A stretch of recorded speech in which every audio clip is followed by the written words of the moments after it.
The Shelby County leaders are proposing harsher penalties for anyone owning a Glock switch. Of course, Glock switches can turn handguns into illegally modified automatic weapons and are showing up way too often on Memphis streets. Thanks for joining us. I'm Richard Ransom. And I'm Pepper Baker. Glock switches were used in last weekend's mass shooting in Orange Mound and also in the shootout that killed Memphis police officer Joseph McKinney. And our Stephen Pimpo is live at 201 Poplar with more. Stephen, how big of a problem are these Glock switches becoming?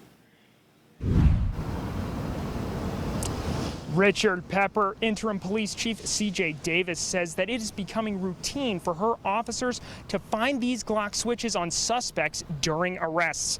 That's why she says MPD is even looking at upgrading its own weaponry so that when they encounter these illegal machine guns, they won't be outgunned themselves. One Orange Mound resident I spoke to says he hopes the laws can change soon because in an arms race between Memphis police and citizens, no one wins.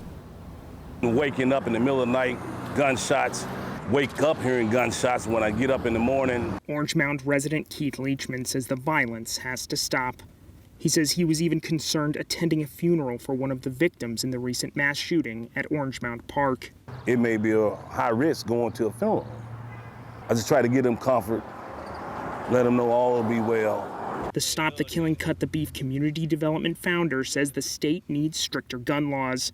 That's what Shelby County District Attorney Steve Mulroy proposed Thursday, calling for harsher penalties for owning a Glock switch, a handgun illegally modified to be an automatic weapon. The gun was involved in both the Orange Mound mass shooting and the shootout that led to the death of MPD officer Joseph McKinney. Really a stark reminder. It's very powerful just how dangerous and uncontrollable these Glock switches can be. It's currently a Class E felony to own a Glock switch in the state of Tennessee, carrying a sentence of 1 to 2 years.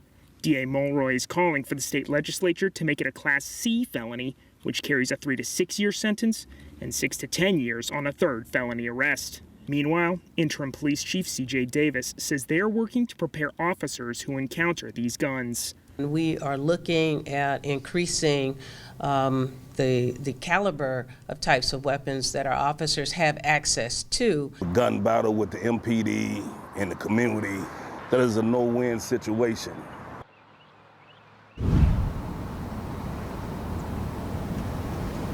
District Attorney Mulroy says that because owning one of these Glock switches is also a federal crime, they try to refer as many of those cases to the federal system as possible. Now, those charged with owning a Glock switch, that's also part of the V11 Fast Track program. Mayor Paul Young says he has had some initial talks with Senator Brent Taylor about this topic. Live at 201 Poplar, I'm Stephen Pimpo.